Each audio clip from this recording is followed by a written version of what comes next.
اعوذ باللہ من الشیطان الرجیم بسم اللہ الرحمن الرحیم۔ السلام علیکم۔ سورہ فاتحہ کی فضیلت اور تعارف۔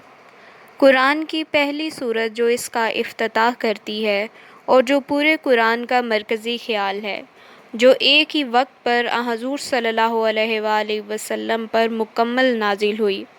عربی زبان مفتاح چابی کو کہتے ہیں جو تالے کو کھولتی ہے، تو سورہ فاتحہ نہ صرف پورے قرآن کے بند خزانے کو کھولتی ہے بلکہ اس کو پڑھنے سمجھنے سے انسانی ذہن و دل اور سوچ کے تالے بھی کھل جاتے ہیں۔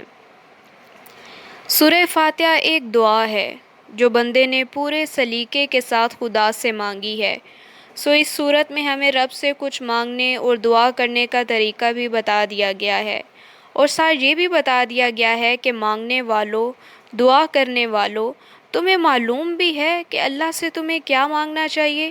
انسان وہی چیز مانگتا ہے جس کا وہ شدید طلبگار ہوتا ہے، تو اے انسانوں، تمہیں سب سے زیادہ جس چیز کی ضرورت ہے اور وہ اور کچھ نہیں بلکہ ہدایت یعنی سیدھا راستہ ہے، اور خدا سے اس دنیا میں سب سے بڑی نعمت جو تمہیں مل سکتی ہے وہ ہدایت ہی ہے۔ ذرا سوچو، تمہیں وہ سب کچھ مل بھی گیا جو تم چاہتے ہو، لیکن ہدایت ہی نہ مل سکی تو پھر کیا ملا؟ سب ضرب صفر ہو گیا۔ سورہ فاتحہ کی ایک ایک آیت میں معنی کے سمندر پوشیدہ ہیں۔ یہ اللہ کی آخری کتاب قرآن مجید کے ابتدائی الفاظ ہیں، جیسے یہ نیو کمرز کو اللہ تعالیٰ کی طرف سے ویلکم سپیچ دی جائے۔ پھر آگے سارا قرآن ہے جہاں سے ہمیں وہ ہدایت یعنی سیدھا راستہ مل جائے گا جو ہم نے سورہ فاتحہ میں اللہ سے مانگا ہے۔ سارا قرآن مجید اسی سورہ فاتحہ ہی کی تشریح ہے۔ یہی وجہ ہے کہ نبی اکرم صلی اللہ علیہ وآلہ وسلم فرما گئے ہیں کہ سورہ فاتحہ کی مثال کوئی چیز نہ تورات، زبور، انجیل میں ہے، نہ ہی قرآن میں۔ یہی وجہ ہے حضرت علی رضی اللہ تعالیٰ عنہ نے فرمایا کہ سورہ فاتحہ کی تشریح میں اتنی زیادہ کتابیں لکھی جا سکتی ہیں جن کتابوں کا وزن 100 اونٹ بھی نہ اٹھا سکیں گے۔ نماز میں فاتحہ، دعا میں فاتحہ، دم میں فاتحہ، ذکر میں فاتحہ، تعزیت میں فاتحہ، شکر میں فاتحہ، ہر تقریر کی ابتدا میں فاتحہ۔ لیکن افسوس کے ساتھ ہمارے تعلیمی نصاب اور مضامین میں نہ کہیں قرآن نہ کہیں سورہ فاتحہ۔ وہ زمانے میں معزز تھے مسلمان ہو کر، اور تم خوار ہوئے تارک قرآن ہو کر۔ سورہ فاتحہ، اللہ کا تعارف اور بندے کی حیثیت۔ سب سے پہلے بسم اللہ کو لیجئے۔ آدھا دین تو انہی 4 الفاظ میں پنہا ہے۔ اللہ کے نام سے جو بڑا مہربان، بہت رحم کرنے والا ہے۔ اور پھر لطف یہ ہے کہ اللہ کی سپرلیٹو ڈگریز لفظ رحمان اور رحیم عربی لغت میں دونوں ہی مبالغے کے الفاظ ہیں، یعنی رحمت کو واضح کرنے کے لیے صرف ایک نہیں دو الفاظ استعمال ہوئے، وہ بھی دونوں مبالغے کے آخری درجے میں۔ جیسے پہلے ہی کمال کا آخری درجہ ہے، بیسٹ کہہ دیتے ہیں، حالانکہ بیسٹسٹ کہنے سے مدعا بیان نہ ہو تو ہم بیسٹ۔ دوسری بات یہ کہ کوئی بھی اپنے نام کے ساتھ کوئی ایک ہی لفظ لگتا ہے جو اس کا پسندیدہ ہو، جس سے وہ اپنا تعارف کروانا چاہتا ہے، جیسے ڈاکٹر، کرنل وغیرہ۔ اب اللہ کے 99 نام ہیں اور نہ ختم ہونے والی صفات اور کمالات ہیں، مگر تعجب کہ اس نے اپنے تعارف میں سب کچھ چھوڑ کر صرف ان 2 الفاظ کا انتخاب کیا اور بار بار کہا، یعنی اللہ یہ چاہتے ہیں کہ میری پہچان انسان کو ایک سراپے رحمت ذات کے طور پر کروائی جائے، نہ کہ عذاب دینے اور جلانے والا کسی سخت خدا کے طور پر۔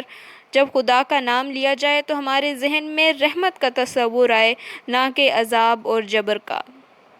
پھر بسم اللہ جس کام کے آغاز میں پڑھی جائے اس میں اللہ کا ساتھ مل جاتا ہے، کام کی سمت درست رہتی ہے، اور بسم اللہ کہتے ہی کیے جانے والے کام کے درست یا غلط ہونے کا علم بھی ہو جاتا ہے۔ بسم اللہ الرحمن الرحیم۔ الحمد للہ رب العالمین، الحمد للہ، الحمد للہ، یعنی ہمارے دین کا آغاز ہی امید، اطمینان، شکر اور خوشی کے الفاظ سے ہوتا ہے، تو پھر مایوسی کیسی اور غم کیا؟ معنی لوٹ کر اللہ ہی کی ڈائریکٹلی اور انڈائریکٹلی تعریف ہے۔ اللہ کے لیے اس کے علاوہ کسی کی ہو ہی نہیں سکتی اور تعریف کی بھی نہیں جا سکتی، اور جس کی تعریف کی جا رہی ہے وہ صرف اس دنیا کا نہیں بلکہ تمام جہانوں کا بادشاہ ہے، تو کسی دوسرے خدا کی نہ تعریف بنتی ہے نہ ہی کوئی مقابلہ۔ رب صرف مالک ہی نہیں بلکہ دیکھنے، پالنے، انتظام کرنے والے کے معنی بھی رکھتا ہے۔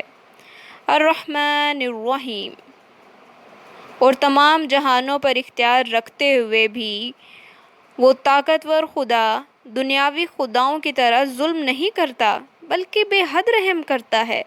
اللہ کی رحمت کو ماں کی رحم سے سمجھیے، جیسے رحم میں موجود بچے کو حفاظت، زندگی اور خوراک ہر لمحہ بغیر کچھ کیے مل رہی ہے، اور وہ یہ بھی نہیں جانتا کہ میرے لیے یہ سب کچھ کون، کیسے، کب اور کس طرح کر رہا ہے۔ یہی معاملہ انسان کے حق میں خدا کی رحمت کا ہے، مگر بدبخت پھر بھی ناشکری کرتا ہے۔ رحمان حلال میں رحم کرنے والا ہے تو رحیم مستقبل میں۔ رحمان بلا وجہ بن مانگے احسان کرنے والا ہے، جبکہ رحیم مشکل میں۔ گویا اس کی رحمانی اور رحیمی ہر لمحہ، ہر آن اور ہر حال میں انسان کو گھیرے ہوئے ہیں۔ مالک یوم الدین، اللہ بندے کا خالق ہے، لہٰذا اس کی سائیکالوجی بھی بخوبی جانتا ہے۔ اتنی رحمتوں کا ذکر سنتے ہی نفس پرست اور باغی طبیعت انسان گناہ پر آمادہ ہونے لگتا ہے، اس امید پر کہ اللہ نے تو معاف کر ہی دینا ہے، جو مرضی کرو، جتنی عیاشی کر سکتے ہو کر لو۔ تو ساتھ ہی اللہ یہ کہہ کر کہ وہ خدا جزا و سزا کے دن کا مالک بھی ہے اور وہ تمہارے اعمال کا پورا حساب بھی لے گا، اس تنبیہ کے ساتھ ہی بندے کا ذہن درست کر دیتا ہے کہ کہیں میری رحمت سے ناجائز فائدہ اٹھا کر اپنی مرضی نہ کرنے لگ جانا۔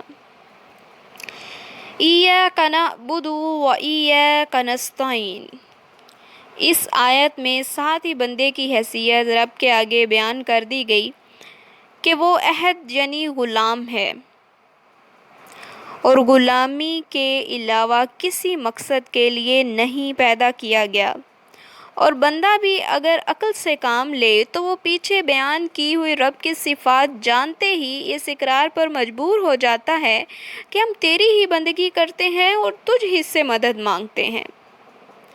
اہدنا الصراط المستقیم، اس دعا میں بندے نے ایک ہی چیز خدا سے مانگی ہے اور وہ ہے سیدھا راستہ۔ بس راستہ مانگا ہے، منزل نہیں مانگی، کیونکہ اس راستے کی کوئی منزل نہیں ہے۔ ہمیں اس راستے پر ثابت قدمی سے چلتے رہنا ہے، ہماری منزل مقصود ہے۔ یہی ہمارا منزل مقصود ہے کہ اس راستے پر ثابت قدمی سے چلتے رہیں، یہاں کوئی سٹاپ نہیں، بس رب کی بلندی کے راستے پر چلتے رہنا، اس کی بندگی کرتے رہنا اور اسی راہ پر ہی گامزن رہتے ہوئے مر جانا کامیابی ہے، اور یہی راستہ سب سے بڑی نعمت ہے، جسے مل جائے اور وہ اس پر چل پڑے۔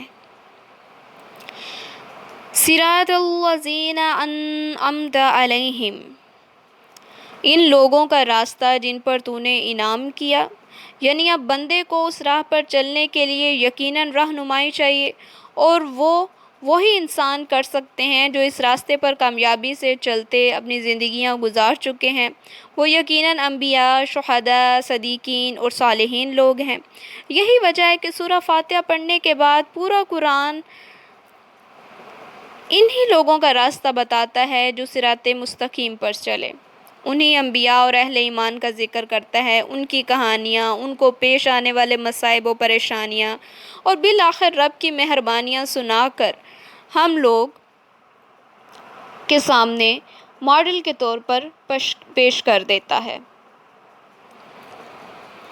غیر المغضوب علیہم ولا الضالین، اور پورا قرآن ان اقوام، ان مشرکین، کافر اور منافقین کا ذکر بھی کرتا ہے جنہوں نے رب کی بجائے اپنے دل کی مانی، بغاوت پر اتر آئے اور نتیجتاً بھٹک گئے اور عذاب الہی کے حقدار ٹھہرے۔ اللہ ہم سب کو عمل کی توفیق عطا فرمائے، آمین۔